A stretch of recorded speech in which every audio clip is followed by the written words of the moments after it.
The Boss and the Sauce Show. Boss and the Sauce Show. Boss and the Sauce Show.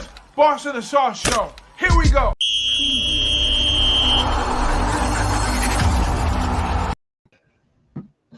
What up? What up? Better late than never. Week 6 NCAA football. What up, Big Ragoo? How you feeling this week? Not too bad, my man. How's it hanging, my brother? How you doing tonight? Man, I'm doing great, man. I'm doing great. It's Wednesday, you know, everything's pretty much taken care of a week. Got a couple things coming up this week, you know, definitely some great games this weekend, but just taking it being copacetic today, man. Had to relax, cap some games so I could come on here with you guys and spread the knowledge or whatever we want to call it.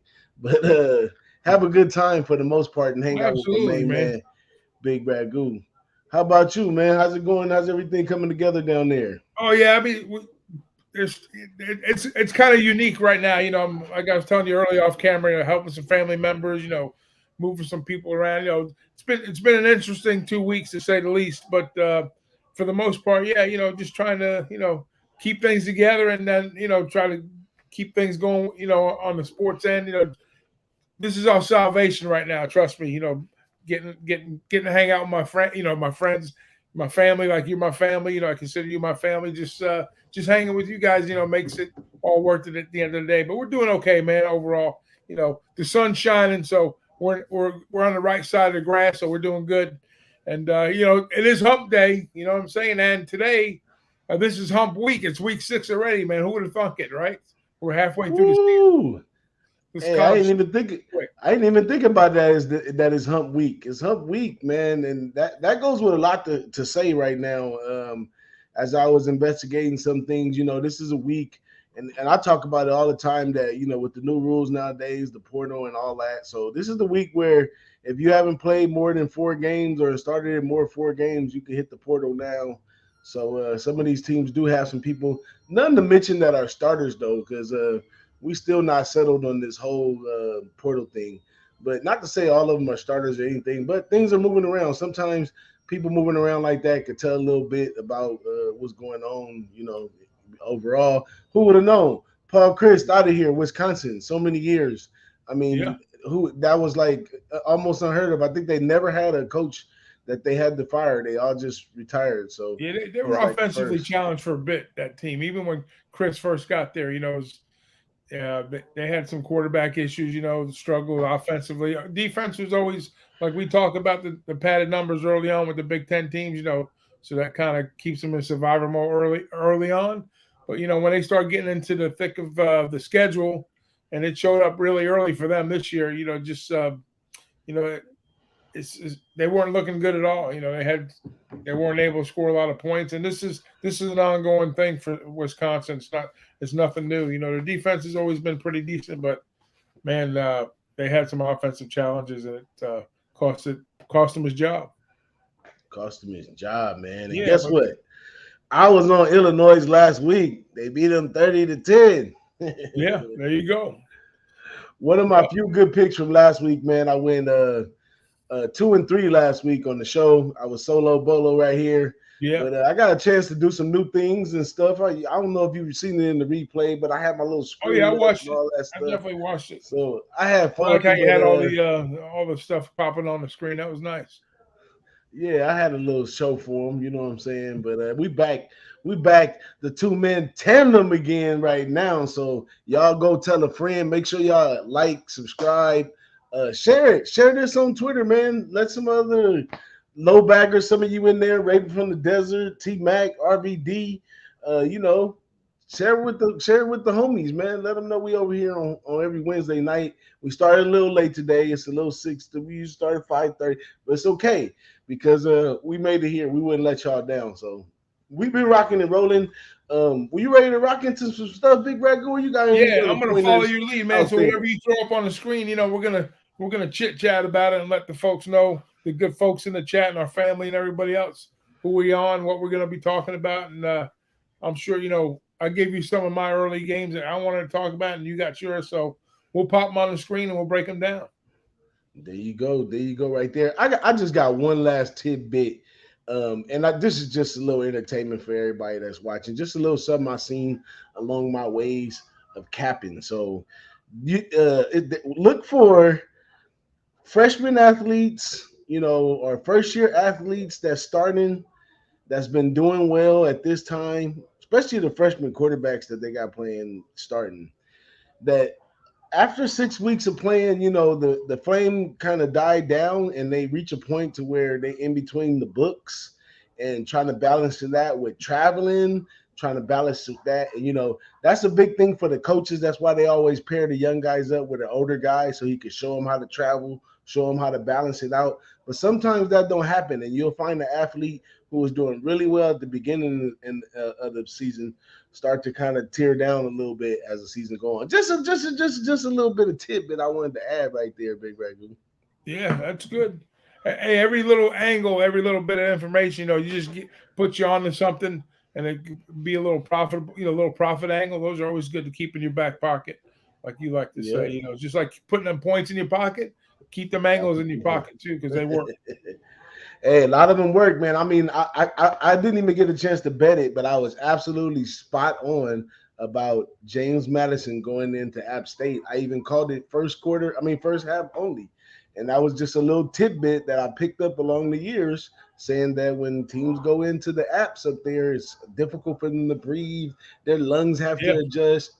But a lot of them kind of pick it up in the second half after it adjusts. But that's it right there.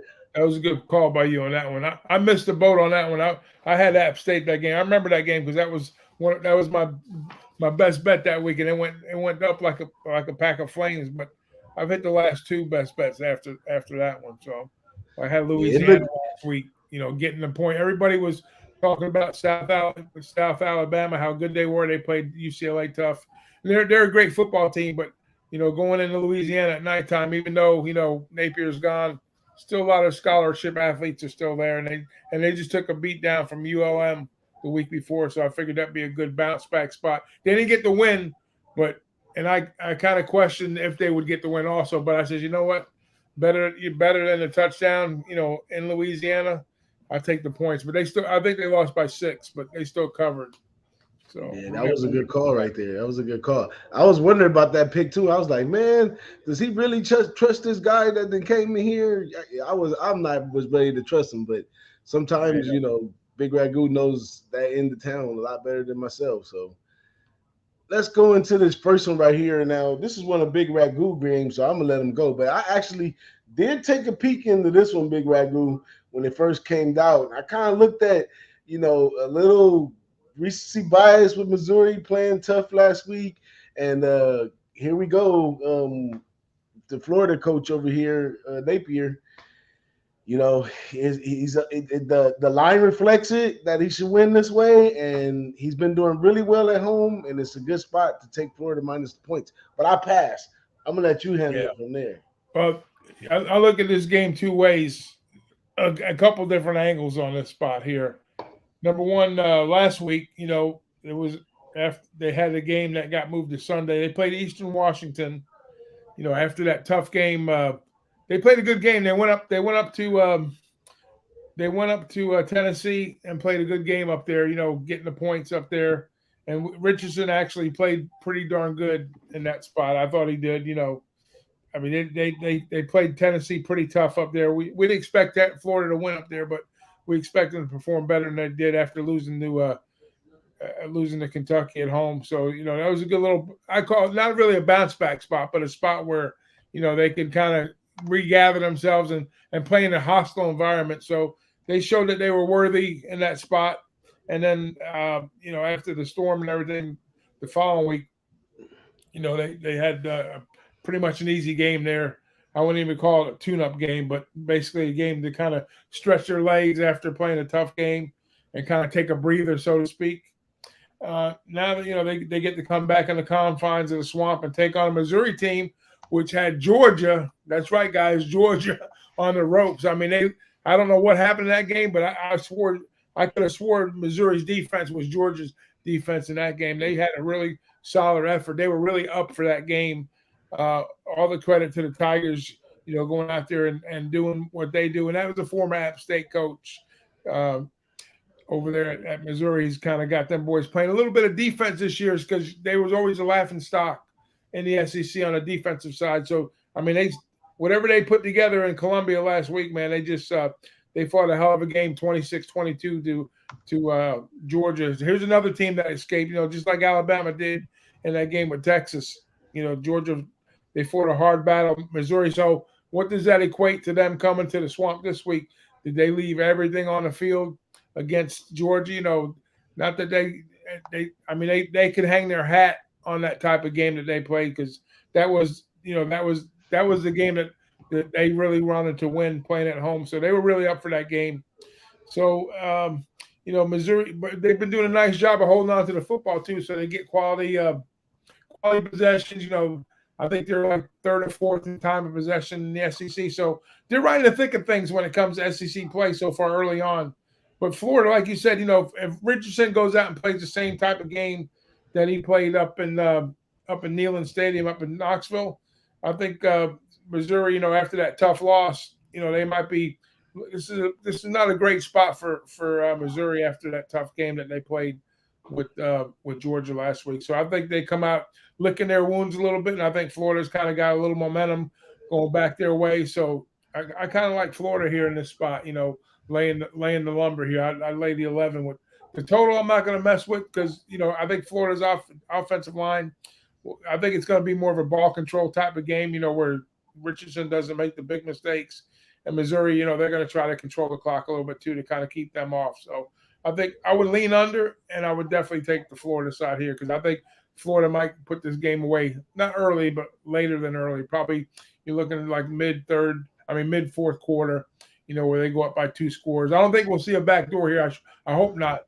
But I think by that time, Missouri's going to that last week's game is going to carry over into the fourth quarter in this game here. And I think Florida pulls away late and covers by 2 touchdowns. Yeah, I feel you right there on that spot. But me, I have a little tidbit with Notre Dame about teams that come and play Notre Dame because they bring their A game to come play Notre Dame. They usually don't cover the week after, so I don't see Missouri in the losing effort still come over here with enough energy to take on this Florida team right here. So I'm with you on the Florida side. I like the under as well, man. But let me jump into one of my games that I have on for this week. The first one for me, where it go? Bam. Buffalo and Bowling Green, y'all. If y'all watch me on the Saturday show, I told you I wasn't really gonna bet no MAC until they start playing on Wednesdays, so I can get a good look at the teams. But guess what? We're on hump week right here, so we got enough stats and we got enough sample size to really dig some things out. So I went around digging this week, and I see no reason why Bowling Green is favored. Other than that, at home, there's no real reason for Bowling Green to be favored. They haven't been doing well all over the charts right here, man. I shared my sheets with y'all last week, but this week I just got them in hand. And, they're bleeding really, really bad on defense. And this is Ben Gorder, the defensive coordinator, used to be defensive coordinator for Notre Dame. He likes to blitz a lot. So they do show a lot of active players getting sacks and stuff like that.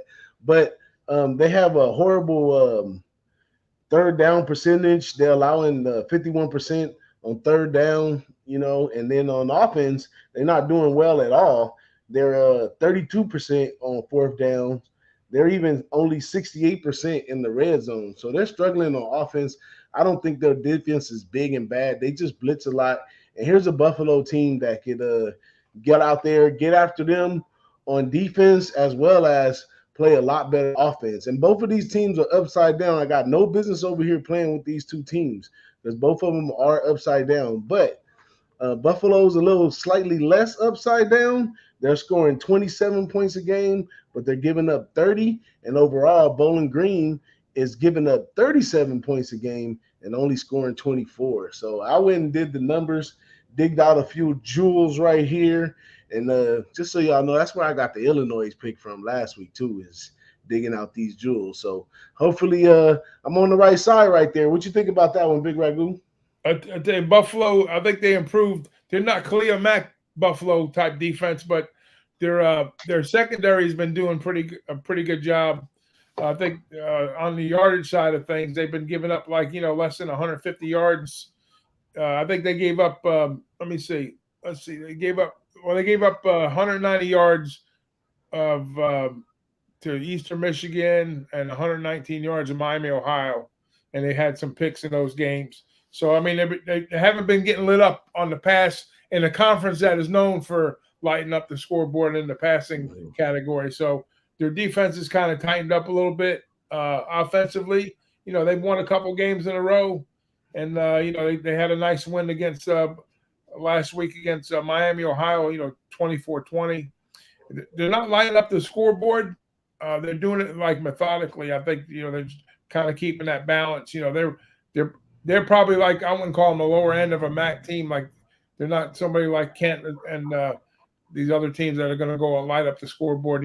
With 600 yards of offense, they're probably going to do 400 yards. Try to average it out 150 yards rushing, 250 yards passing. Along those lines. But I like Buffalo's defense here. I think you're right on that. I like Buffalo on the side. I think I think the wrong team is possibly favored here. And even though it's a lower number for a MAC game, 54.5 points, I can still see, Buffalo hitting 30 and Bowling Green hitting, the high 20s or even the low 30s. The number indicates it's going to be a close game. So even if Buffalo was to win it by a field goal, it'd probably be maybe a 33-30 type of game. I can see it creeping over the total. There we go right there. You heard it first right here on the Boss and the Sauce Show. We back together, tight like leather. Let's go into this next one right here. This is one of your games, Big Ragoo, but I must say I took a good look at this one, and I didn't go as far as capping it all the way out because I wanted to see what you had to say first. But I really like Tennessee in this one. Their high-power offense that they running over there is something Kelly's going to have to adjust to. He's falling. Kelly is like you just said, same word, methodical. He's being methodical by the way he's handling business over there, and it resulted into some wins. And that was one of the greatest things about Kelly is he can coach kids to where they can get back into the game. They just have to do it themselves, and sometimes Notre Dame couldn't do that. That's what he thinks he's going to get out of going to the SEC. Better athletes that can actually finish these games that he put them in position to finish. So. But this one, I think he's a little out of the league. We're looking at a Tennessee team that might be next level, might be the number 3 team in the SEC. You never know. Look what happened to Georgia. But this Tennessee team is on right here, and with due process, the alumni is bought in, the players are bought in, the coaches system is working as planned, and everything looks to go. This number looks really, really shy. This should have been an easy 6.5 or 7, but I think it's a steal of a deal, or I don't know something with the -3. But go for it, Big Ragoo. Yeah, well, this is your classic. I wouldn't say your classic SEC game, but Tennessee has the number 1 offense in college football. Stat wise, all the way across the board, they're number 1 ranked offense, and LSU right now they're going through the progress. They're going through the coaching changes, like you said, and they're getting acclimated to Kelly's way of doing things, and that's a guy that hit the portal pretty heavy, with Daniels coming in. I think that's a big factor for them, just not that they're struggling offensively, but they're still trying to figure things out. But one thing LSU does do well, and they always have, is had a pretty solid defense. And I think Kelly's living on that more on that side of the ball right now. And for them to kind of pull this game off, they're going to have to do that because with the number 1 offensive talent coming into Baton Rouge and LSU being favored, maybe the odds makers know something we don't, so that tells me that the LSU defense is going to possibly try to be up to the task here. But I think they're still doing a pretty decent job. I think they do have some plus turnover takeaways, and I don't know how many big shots that LSU's taking down the field, but if one thing that Tennessee's weak on is on the defensive side, so maybe they get a little bit of yield here on the defensive side for Tennessee to kind of even the score, so to speak. But the number I'm not crazy about. I know Tennessee's been involved in some shootouts, but I'm still not sold on LSU's offense currently. So that's going to be the matchup for LSU is, are they going to be able to put up points and enough points to overcome Tennessee's offense. And then the LSU defense, I think that's going to be the game for Tennessee's. The game for LSU is, can they drive the ball on Tennessee's defense? It's all about the defenses in this one.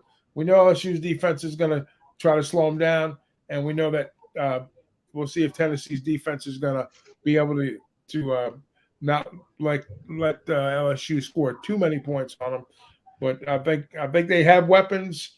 Whether it comes together from this game for LSU might be a different story. But I would have to, the odds makers are kind of putting me on this game a little bit. And this is going to be, I think Tennessee's ranked 4th right now, so it's a big game for them too. So they want to stay relevant, because to catch Georgia, they can't afford to misstep here.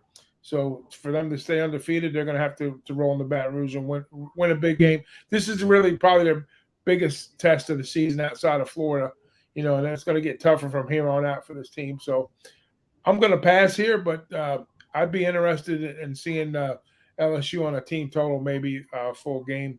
I don't know what it is currently, but I might be interested in taking LSU in a team total here. If I can get them like around 28 to 31 points, I'd be interested in LSU. I think this is a game they're going to score some points. And maybe if you like that, it goes over, because I think the total's ticked up a point. I think it opened up at 64. It's at 65 right now. So it looks like the game's going over. The side, the public's on the over, and I'm not sure about the side right now. I'm sure it's going to be pretty much back and forth on the side. There we go right there. I say another one gets away from my man Kelly, and Tennessee runs away with that one. You see they run away with it, huh? Yeah. Well, Baton Rouge is always a tough place. What time is that game being played at? Do you know? I could look at it. If that's a nighttime game in LSU, it's going to be a whiteout game, like you like to call it, the White House. Oh no, that's an early game. Is it an early game? I think that's an early game. Yeah, well, they should have scheduled that for a night game, because they would have been better off for LSU's benefit. But if it's a 3:30 type game, then it's weird how that stuff works out for them sometimes. But yeah, it'd be a better 11 a.m. game. 11 a.m. for you game. 11 a.m. Oh wow. Yeah. So it's a 2:00 game. What's that mean? 12 o'clock. That's noon. No, it's 9 a.m. my time. So that's it's a noon kickoff. Okay. Yeah. It's a noon kick. Yeah, that's not the nighttime. Well, I'm gonna pass on that one too. But Yeah, I'm gonna jump over into this one. Back on this one right now. I think I see recency bias in the number on both sides. Utah State came out, played BYU a hell of a first half, but just as a plan, I mean, was it? I'm sorry, I think it was. I believe it was. They played Boise. I want to say. Oh no, I was right. BYU. Where's my mind thinking? Yeah, Utah State played BYU first half. It was tied up or something. It was very close. Looked like they were going to get a chance. I even got a chance to jump on BYU at a lower number.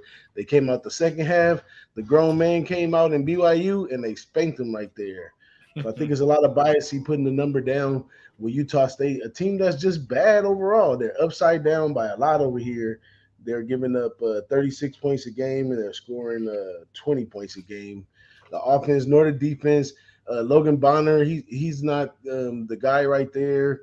There's a lot going on that team right now, and they came out and just played a good half. I don't know, that might be the end of the beat to them. They're gonna be playing the Air Force team with no rest in between to get ready for the option. They already given up the run on defense. They're giving up 166 yards on the ground and 226 in the air, which is not in the air. I'm not mad at, but sometimes it's easier to run on the team than to pass on them. So that's why you see the lower passing rateage. They're holding teams to 39% on third down, but on offense, they're only 30% on third down. So this is another one of my keys I was looking into on teams that's not really good on third down. That's not going to help you playing Air Force because they're going for it on fourth, all kinds of stuff. You need to have great possession skills and make those third downs in order to be able to beat Air Force, because if you keep letting them run that train on you, it'll just run you over in the end. So back on first quarter, Big Ragoo special first quarter Air Force for sure. They've been coming out pretty much every game and marching down for a touchdown. Utah State, no time to study for the option, can't cover the run. That's on his way right away. Zeke Daniels and Roberts over there. That's the one who's really running up and down the field. So I think they're gonna take advantage right there. But I do like it. I endorse the full game too, minus the 10. I think the number is short because the Air Force played the Navy last week, and I said it on the show, even though I was high on Air Force minus the points and all that kind of stuff. But I said, it could be some weird thing that when those two teams match up. Navy looked like a whole nother team out there. Like they're not gonna do what they did. But I was still a little turned off by Air Force. Still didn't show that tenacity to want to play or run that offense on people. I just don't see it. I don't know why, but they did pass a little more and catch a couple more passes. So Daniel's still doing good in the air. So I like them. I think they get the train back in motion. The Mountain West is a wreck. It's a wreck right now. So they got a clear chance, even with the one loss to Wyoming, to still be Mountain West champs. And it starts basically right here with Utah State, because BYU, that game didn't even really count for Utah State, and the Navy, that didn't really count for Air Force because it's not in the conference. But back to conference play, back to the basics. Air Force covers first quarter and full game. Yeah.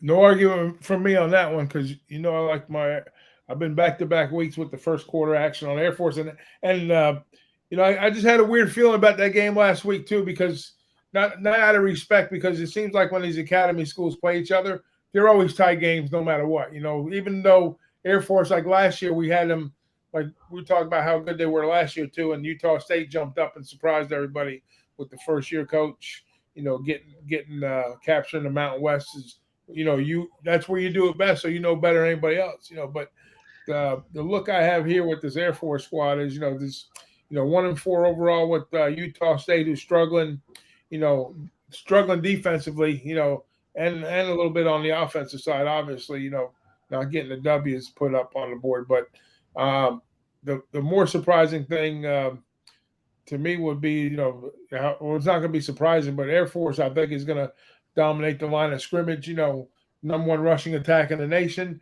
They kind of picked up where Army left off a couple years ago.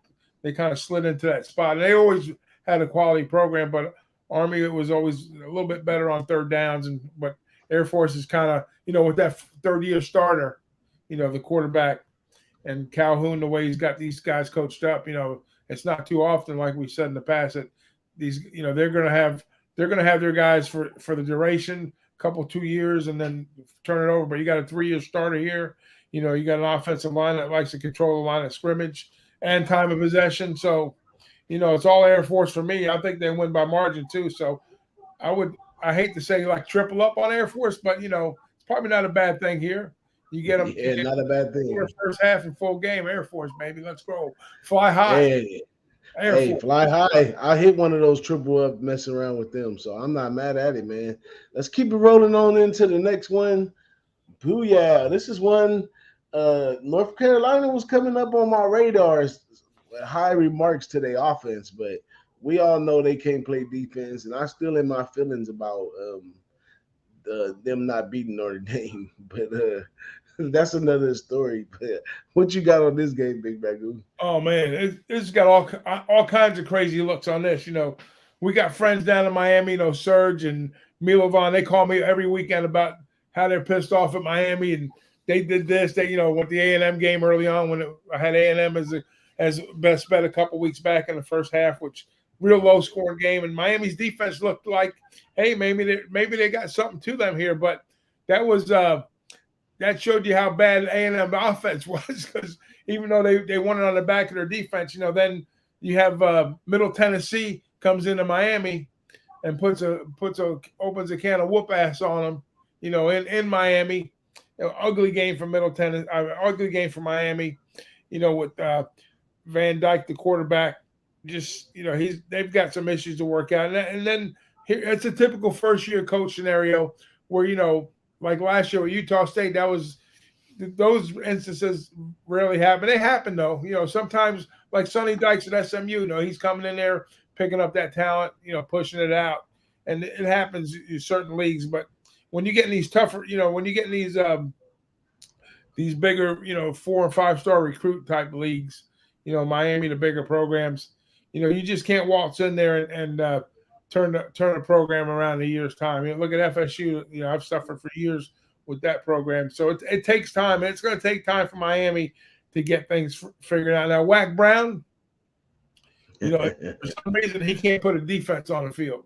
I mean, he's a defensive coach. When he was at Texas and when he did what he did over there, he's a defensive guy, but it seems like he's been better offensively and had his defensive struggle. So you have two teams here basically that's had some issues on the defensive side of the ball and not being able to control teams that have good offenses.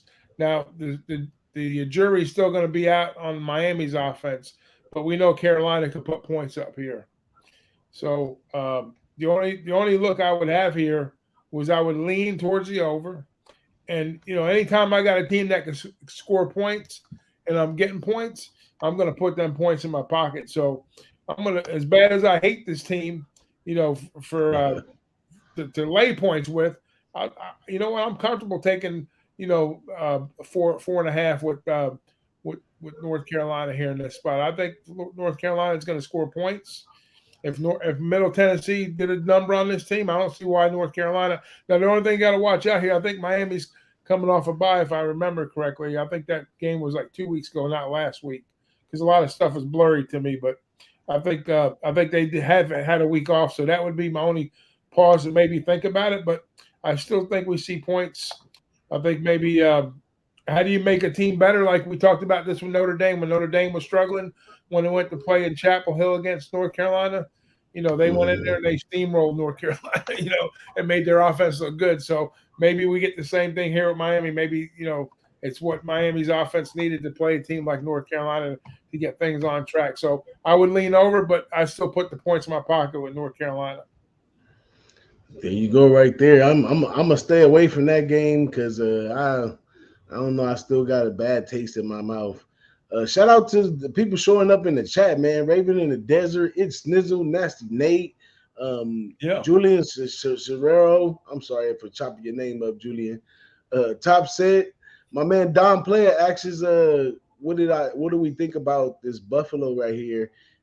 Do I like Buffalo? Absolutely. That's one of my plays right there is Buffalo minus that 2. It looks like when I capped it, it was Bowling Green -2. Yeah, so they are. Might have went over the other coming side. in on Buffalo, I heard. Yeah, I think last time I looked at it, they were like -1. I think they're taking money. Buffalo's definitely taking money in that side. Yeah, I might have to go jump and put that in before it get ridiculous. That thing could go up to Buffalo -3 at some point. I don't want to get caught up in a whack game with a bad number like that. But I'm going to keep it rolling to my next one right here. This one right here, I really shouldn't be messing with this game, but the Mountain West is where I do it the best. I've been on top of these teams. I called Boise State with T Green last week. I said, look, if you put T Green in, you're going to win the game. And what did Andy Avalos do? He came out there in the first half and tried to share the ball between two quarterbacks like an idiot. And T Green did have to come over in the second half and handle business. Boise offense is pretty much shot though. The line did a little bit better because T Green could move around a little bit, but still, the running backs not showing up like they supposed to. They don't have the receiving core that they had just a year ago, and that's not coming together. And after watching T Green, and I was high on T Green, I'm not sure if this guy is an accurate passer. They ended up having to do the naked bootleg to get this guy some room to score. I mean, they did the same naked bootleg on up and down the field a few times for this guy. You know, he killed it rushing. Excellent athlete. I just said the guy was an excellent athlete, and he was one that is persistent about winning the game. So I really liked the comeback for Boise for me last Friday, but at the same time, T Green needs work. And the part that when they were losing at the beginning, the part that fell out in my mind was that not only did Brockmeyer go to the transfer portal, but the offensive coordinator went also. So now you had a second string quarterback with a interim offensive coordinator in the game right after that. So just a bad look to be involved. But I'm glad that T. Green was the athlete that I thought he was and put the team on his shoulders and basically ran the ball to turn the score around on everybody. So shout out to him. But I'm not taking you this week, T. Green. No way, no how. Fresno State, Jake Hayner, he's hurt. But this guy Fife, the Fife is a Fresno hometown favorite, but they lost last weekend to UConn in a low loss, 13-14. I can't really spot what got out of hand right there, but I mean it happened. I mean I said it from the get go. Like you bring in Teffer, he's not gonna just pick up where the other coach left off just because he's been there before. He's gonna have some rocks and bubbles too. But the Five guy played really, really bad last week. I mean, he had 2 interceptions, no touchdowns. He had a QB rating of 12.9. But from what I've seen when he came in against USC, I mean, to play in such a big game, I think he had it. Maybe he just didn't prepare or something is off with him going into that last game or they wasn't expecting something. But I think he plays a little better this time on the game. But this one right here falls in one of the classic categories of an under game right here because you have 2 teams with backup quarterbacks and offenses that are struggling, and Boise State plays a great defense, and Fresno State low-key has a spotty defense, but they play sometimes too. Even in the loss, it was only by a couple touchdowns. So I think the defense, and the line kind of reflects it as well. But I think this when I seen it was originally 48 and it's down to 45. I think you have a little Mountain West grudge match right here, and it become a more lower scoring game because I don't really see how they're gonna get in the end zone against each other. And I lean with Florida State plus the point. I mean Fresno State plus the points. You lean Fresno plus, yeah. I know the thing with this is I'm looking at the schedule here. There are 5 games in. This is their first conference game too, huh? For Fresno. First conference game. Yeah. And Boise's sitting at 3-2 with 2-0 in the conference. So that when I was looking at that game last week for Fresno, I kind of thought that was kind of a weird scheduling spot for them. Even though I understand the theory behind it, like they were they had to play what do you call them?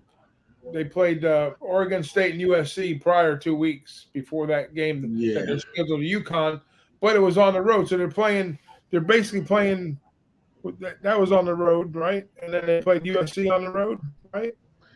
Yeah. Like one home game. They opened up against Cal Poly, which that was easy win there. Not non-covered, 42-point favorite, but then they take 3 games on the road: Oregon State, USC, and UConn.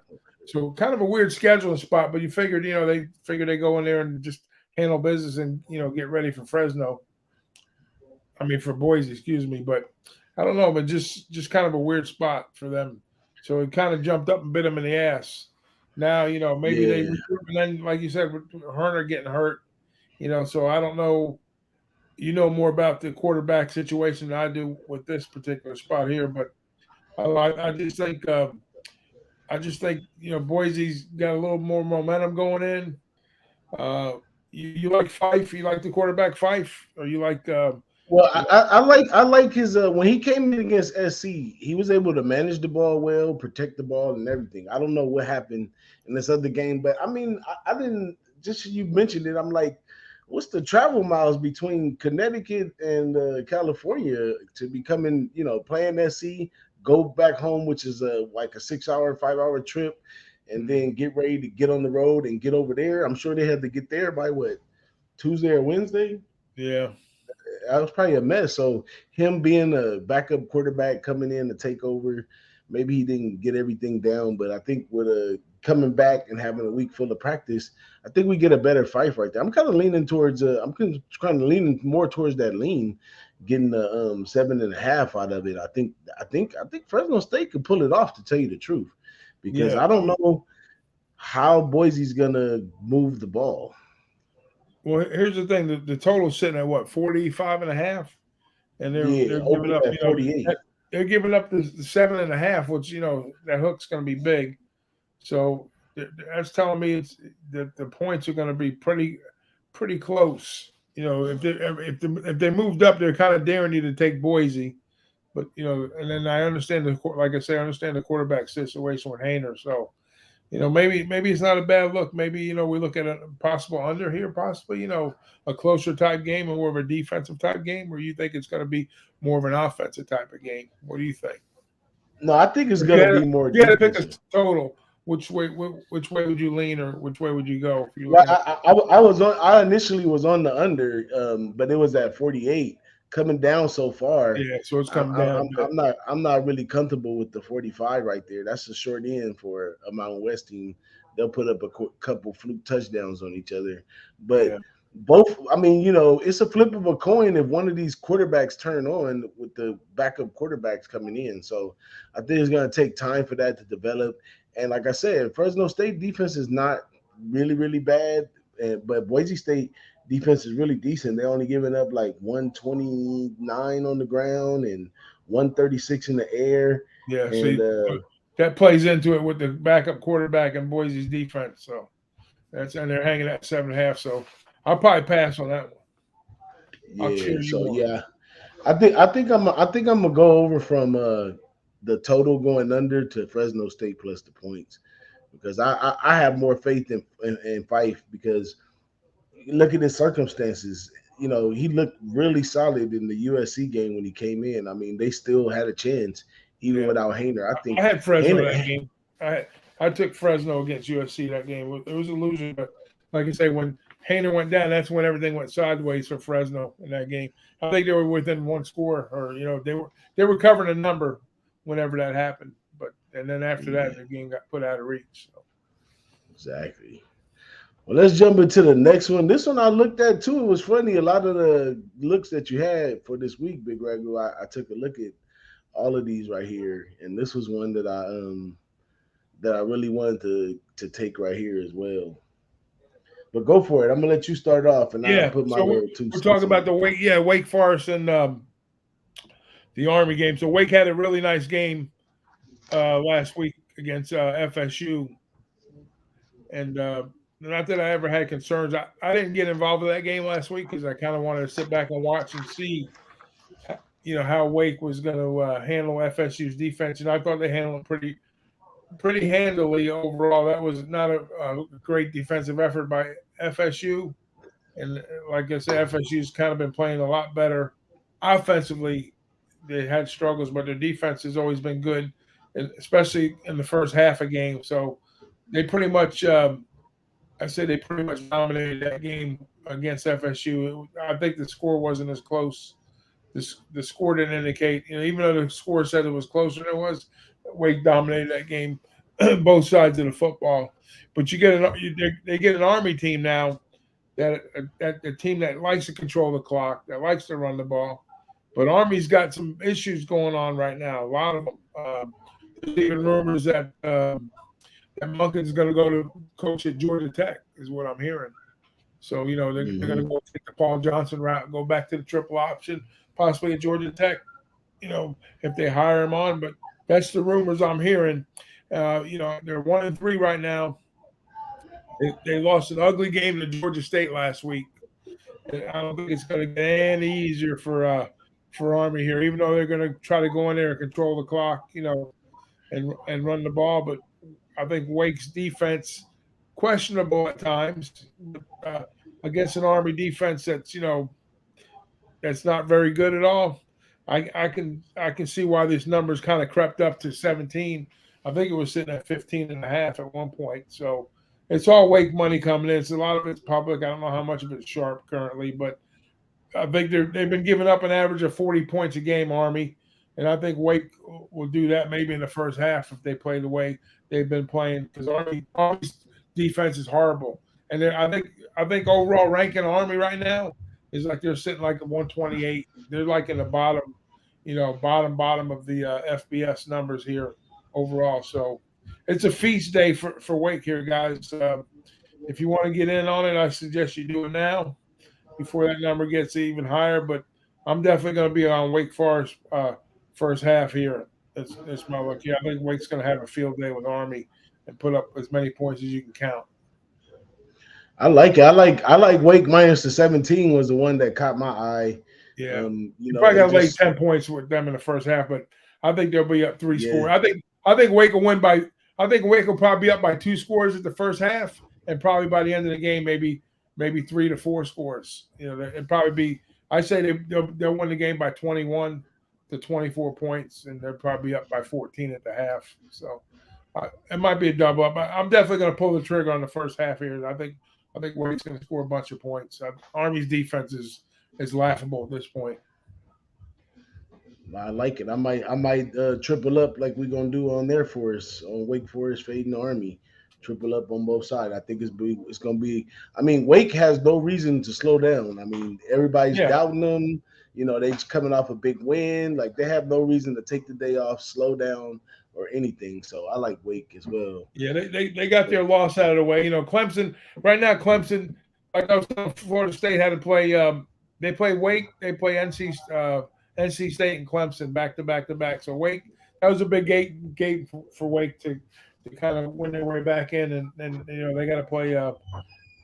They lost to Clemson, which they could have won that game very easily too. So, but they still have NC State on the slate. That's going to be, the rubber game for them going forward. But Clemson's going to control their own destiny if they beat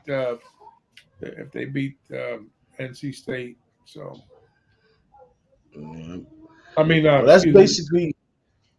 Oh, go for it, Big Ragoo. No. That's fine. They got to play NC State yet. Yeah, NC State's a tough one right there. Some people thinking that they're eventually gonna run out of gas, but I think NC State got a chance to win the ACC if they want to. But those are our basic Saturday picks right there. Did you have anything for Thursday or Friday game? I got a couple. I'm just gonna go through real quick. But if you had any one of them, go for it. No. Did you have anything on the Nevada game, the Wolfpack or the Nebraska game? Is that absolutely? Those are exactly the ones that I wanted to go. Nebraska versus the Rutgers. A lot of people are kind of high on the Rutgers. I don't know why. I mean, I'm a conspiracy theorist and all that. And with Scott Frost getting fired, everybody wants to fade Nebraska. But it's been said around the team that they coming together nicely without the coach and doing what they're doing. And they proved that last week. They kind of stuffed Indiana, who I thought was a pretty, at least, fair competition game, but it kind of dominated them a little bit in that game.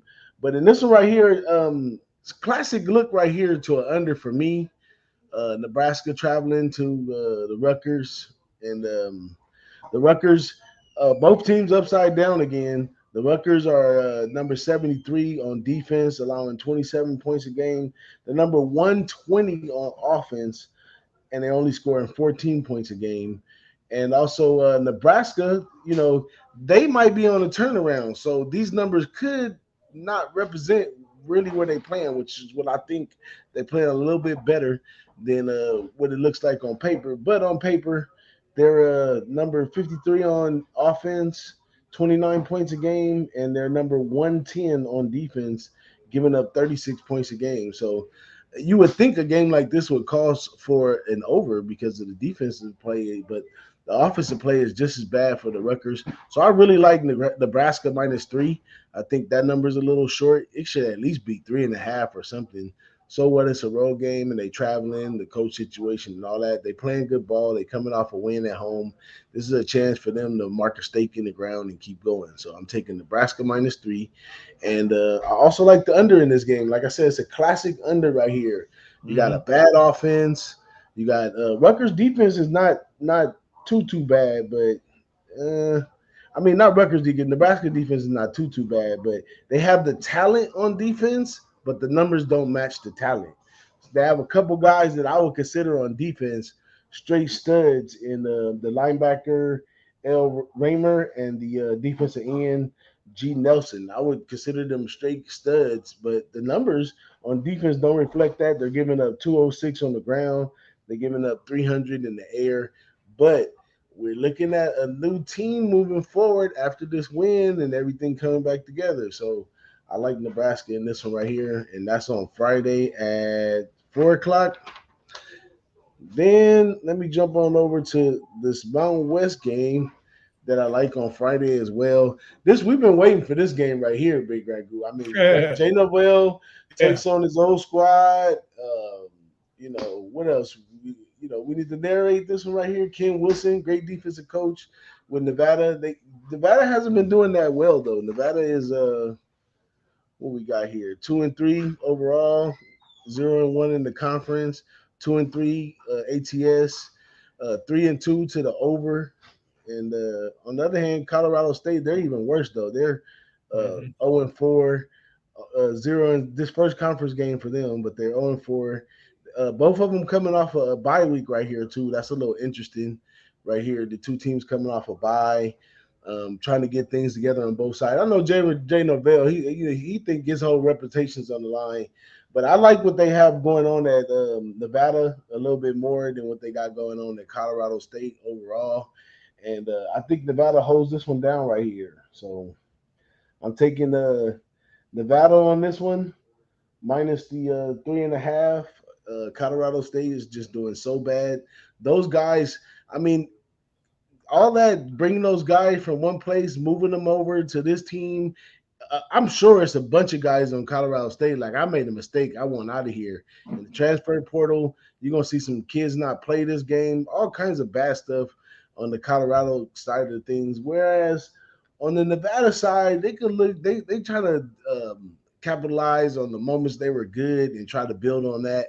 Ken Wilson, he's taking his time building his defense, then going into his offense. But it's going to be some ways till he digs his way out of here. But this is going to be a sweet victory for the staff up at Nevada, who's going to fortify their decision of not paying Novell what they wanted to pay him, because he's not doing well at Colorado State. I think he's just a slickster anyway. I think Ken Wilson's a way more respectable coach in this matchup, and I think he leads them to the victory at home.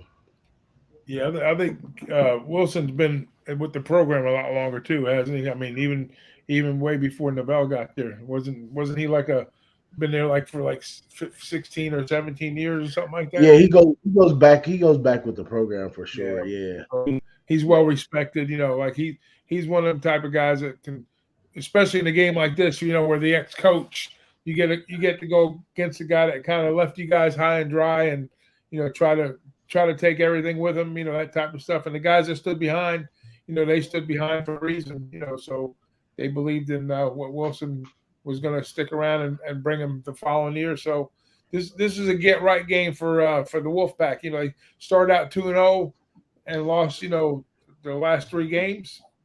And the Rams, I think right now they're ranked 131st, like in pressure sack rate. I think they're like dead last in FBS. So, I mean, this is the type of game where Nevada might be able to stretch their legs out a little bit and try to, put it right up there. Try to get back at Norvell. Absolutely. This is a revenge game. This is a revenge game to kind of take out a little bit of pent up frustration they've had for the past couple games against a team that's not really doing a whole lot of nothing. So yeah, no argument with me. All the underlying factors are in this game for Nevada to kind of walk away with a W. I know the line kind of crept up. I think it was 3 now, 3.5. So, but I think they'll win by margin. I think this is a game where Nevada is going to give them a beat down. Just to kind of not teach them a lesson, but just to take out some frustrations and maybe a good first half look too in this game for Nevada. Even probably maybe like a 1.5 or 2 points or something. Here's what's tricky about sometimes laying these first half numbers on these games that are like short, like 3.5.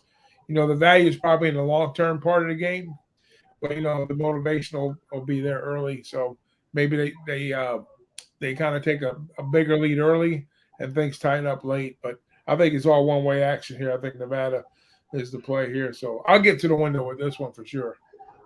Yep. Nevada still has Tua, the two running back tandem that they have, Tua and David Lee.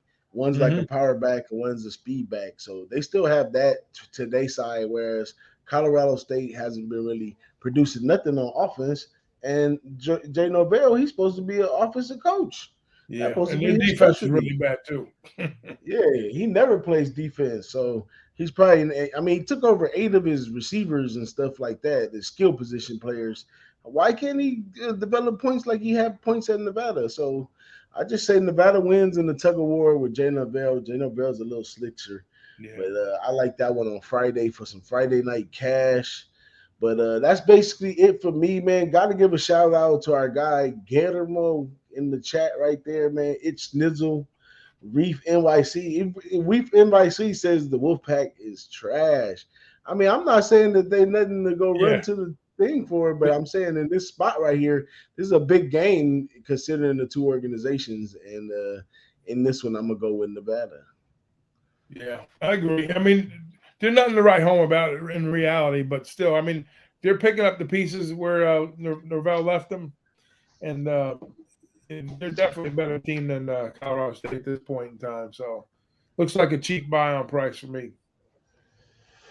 Well, that's it right there so far for week 6, man. I had a couple other games I looked at but haven't made a play on Ole Miss and Vandy. I think JMU. I think keep your foot on the gas with them. They're going into Arkansas State. We talked about Wake and Oregon, Tennessee, and LSU. And I had another one that I looked at too. Oh no, that was it right there. Those are all my looks for the week right here, man.